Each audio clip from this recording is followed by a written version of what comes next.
Untuk jual apa aja kepada siapa saja, Anda perlu tahu 3 filosofi ini. Yang pertama, manusia beli dengan emosi.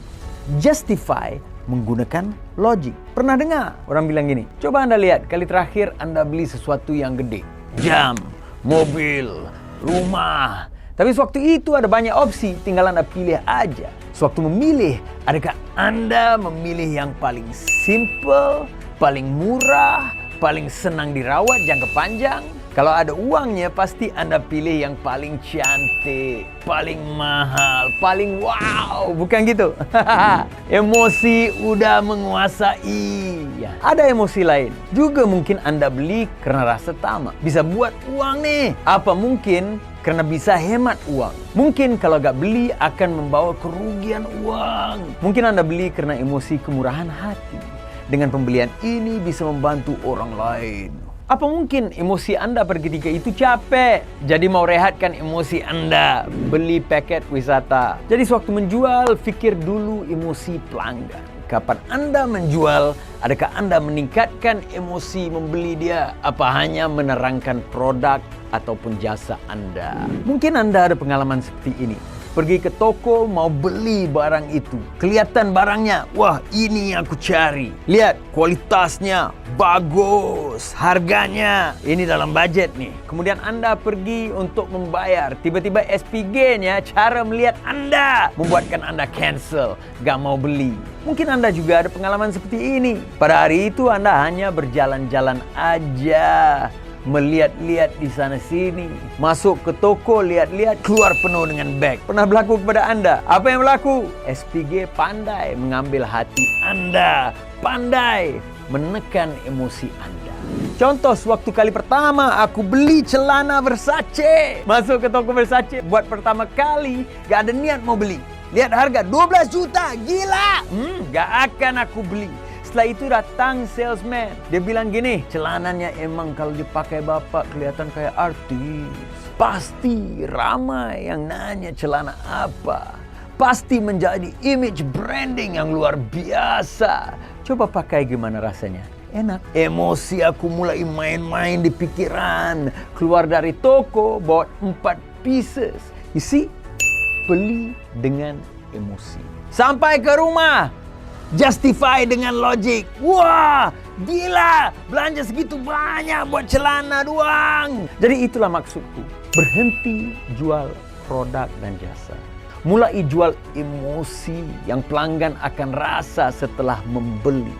Bina impiannya. Filosofi yang kedua. Orang gak mau masuk ke dalam sesuatu. Mereka mau keluar dari sesuatu.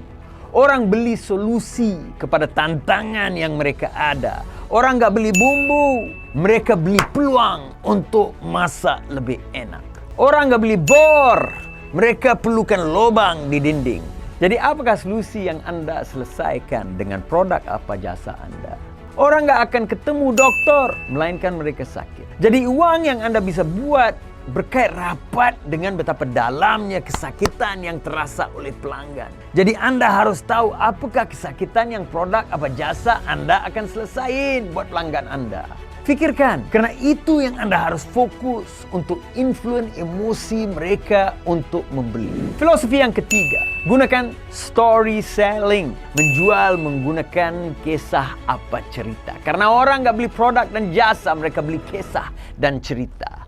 Copywriter yang hebat-hebat di dunia ini semuanya menggunakan cerita untuk menjual produk dan jasa mereka. Di antara beribu kompetitor di luar sana, bagaimana Anda memberikan pengalaman membeli yang berbeda dari mereka? Bagaimana Anda membedakan diri Anda dari yang lain? Apakah beda wajan ataupun periuk yang harga 50.000 banding wajan 5 juta? Yang dari dulunya digunakan Chef Renata, diimpor dari luar negara, bisa menghasilkan makanan yang lebih enak, yang chef pernah hidang buat sultan-sultan. Disiram aja udah bersih.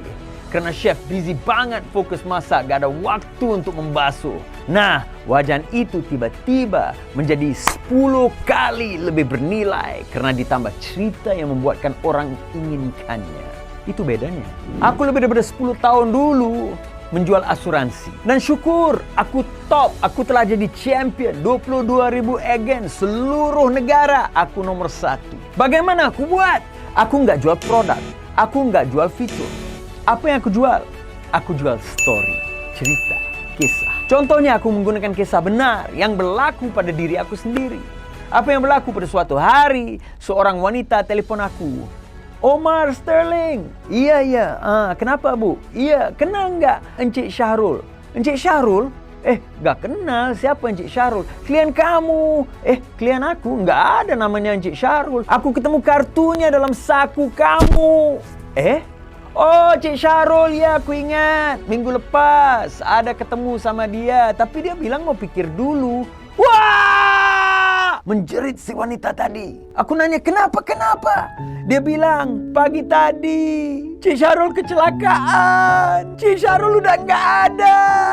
Dia tinggalkan kita, nggak ada uang sama anak-anak. Teman-teman, selalu aku tanya kepada klien aku, bagaimanakah keadaan istri dan anak-anak kamu kalau kamu yang meninggalkan mereka? Jadi orang beli karena kisah dan cerita, bukan semata-mata karena produk ataupun jasa. Jadi aku mau kamu pikirkan, apakah cerita, kisah yang bisa buatkan produk dan jasa Anda lebih bernilai, lebih membuatkan orang pengennya? Facts tell, stories sell. Fakta untuk obrolan, kisah membawa jualan. Kalau Anda mau kuasai skill bercerita dalam jualan Anda, bisa join program saya. Ada link di dalam deskripsi. Dan kalau Anda mendapat manfaat dari video ini, subscribe lah.